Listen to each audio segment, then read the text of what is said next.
Cette émission vous est présentée en partenariat avec la Société d'histoire du Lac-Saint-Jean, qui se préoccupe de rendre accessibles les éléments de notre patrimoine qui ont façonné l'histoire de la région et la vie quotidienne de ses habitants, ainsi qu'avec la participation financière de la résidence funéraire Lac-Saint-Jean, propriété exclusive des gens du milieu, qui accompagne et soutient les familles endeuillées depuis plus de 3 décennies avec respect et compassion.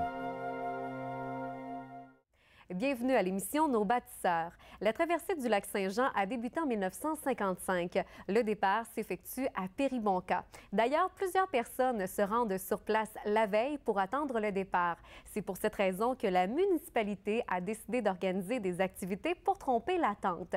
Au tout début des années 1960, un groupe d'hommes d'affaires d'Alma décide à son tour d'organiser des activités précédant la traversée.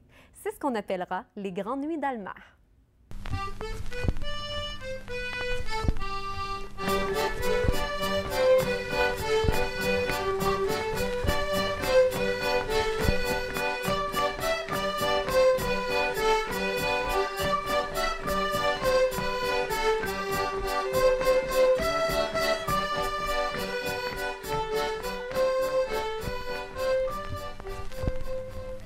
Monsieur Gaudreault, merci beaucoup de participer à l'émission Nos bâtisseurs. Vous avez été bénévole dans la belle époque des Grandes Nuits d'Alma parce qu'il y en a eu dans les années 60, également dans les années 70. Avec vous, on va s'attarder dans les années 60. Parlez-nous un petit peu du comité organisateur des Grandes Nuits d'Alma.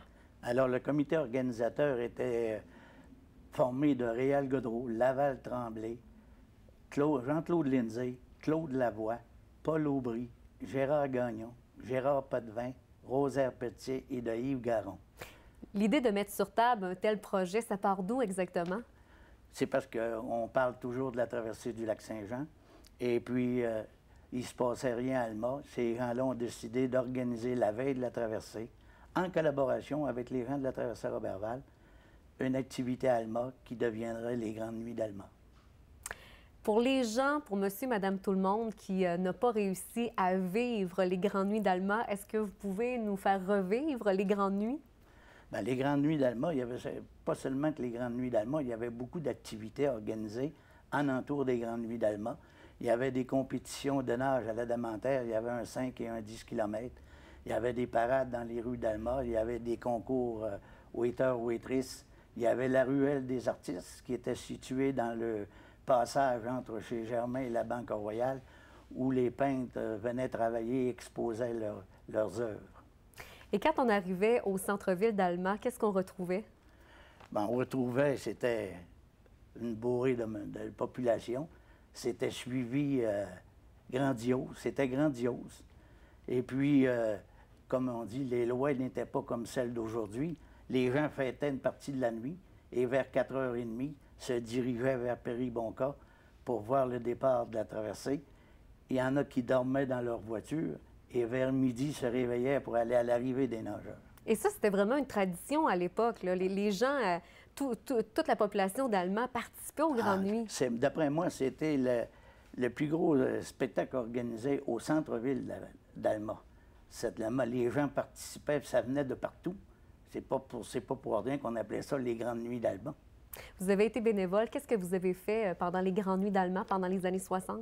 Bien, comme on dit, on participait aux compétitions de nage. Il y avait une parade dans les rues. Il y avait des courses waiter-waitress. On organisait ça. On était un groupe de bénévoles. Puis chaque année, ils se greffaient des activités.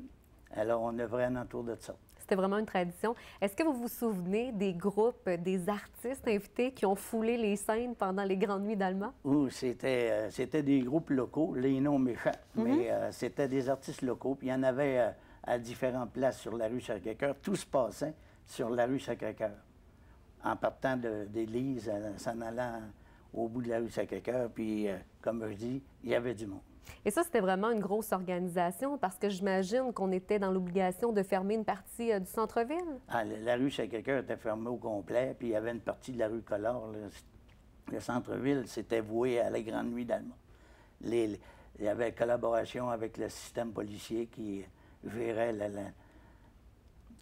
ça. Est-ce qu'il y a eu quelques débordements à un certain moment donné? Il y en a certainement eu, parce que, bon, on ne peut pas se le cacher, les gens prenaient un verre. Et comme je l'ai mentionné tout à l'heure, les lois n'étaient pas les mêmes. Ouais. Et aujourd'hui, on ne serait plus capable de faire ça.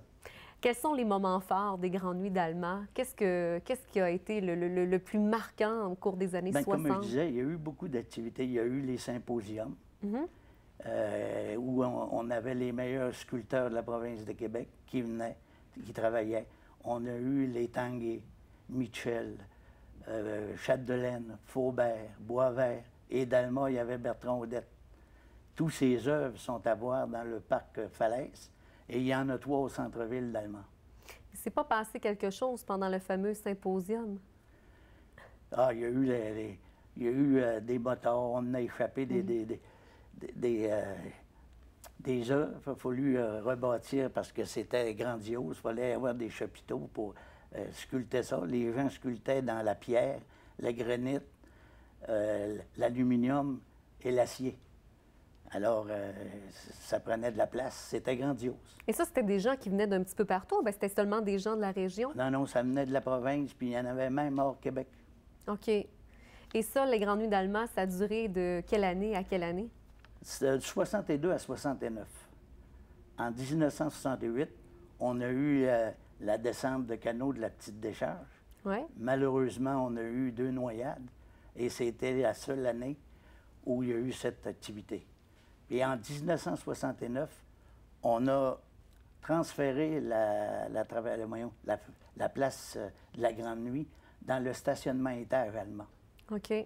Tout se faisait là. Puis ça a été la dernière année parce que les gens trouvaient ça dérangeant, trouvaient que ça prenait trop de boissons. Puis c'était la dernière année. Elle a arrêté ces années-là.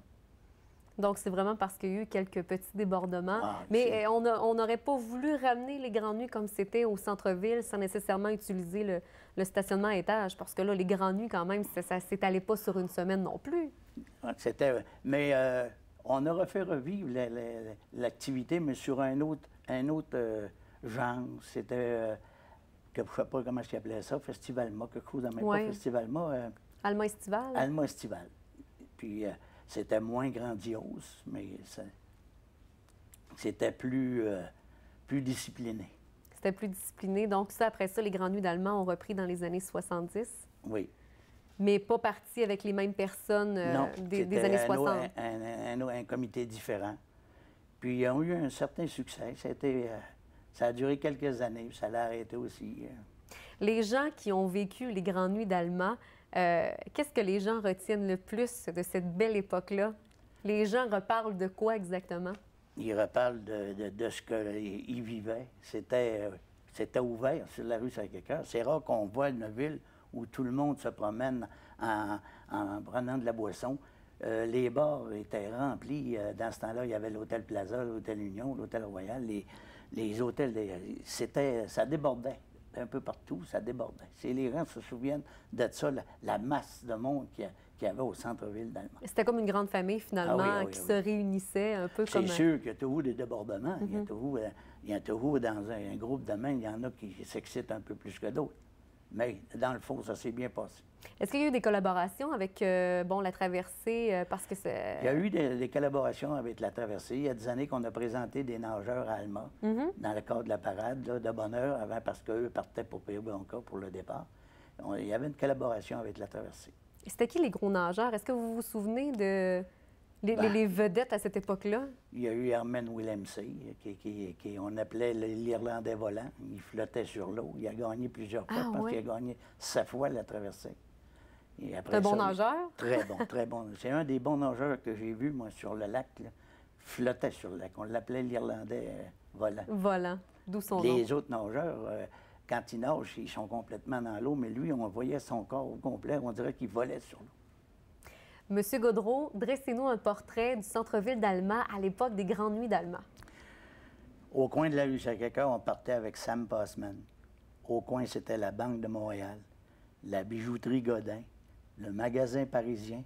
De l'autre côté, il y avait Alma Saint-Disquin, il y avait la pharmacie Lefebvre, Gagnon Frères, il y avait Continental, Woolworth, la paroissiale.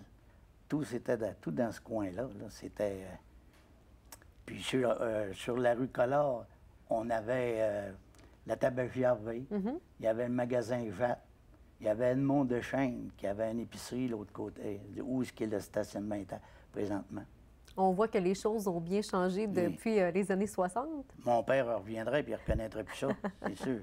Ça rappelle certainement des bons souvenirs à ceux et celles qui vont vous entendre.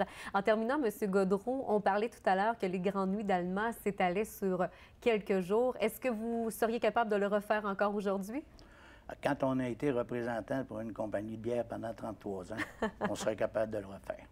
M. Gaudreault, merci beaucoup de votre présence. Télécogeco remercie la Société d'histoire du Lac-Saint-Jean qui a assuré la recherche de la série Nos bâtisseurs. De même que la résidence funéraire Lac-Saint-Jean pour sa contribution financière.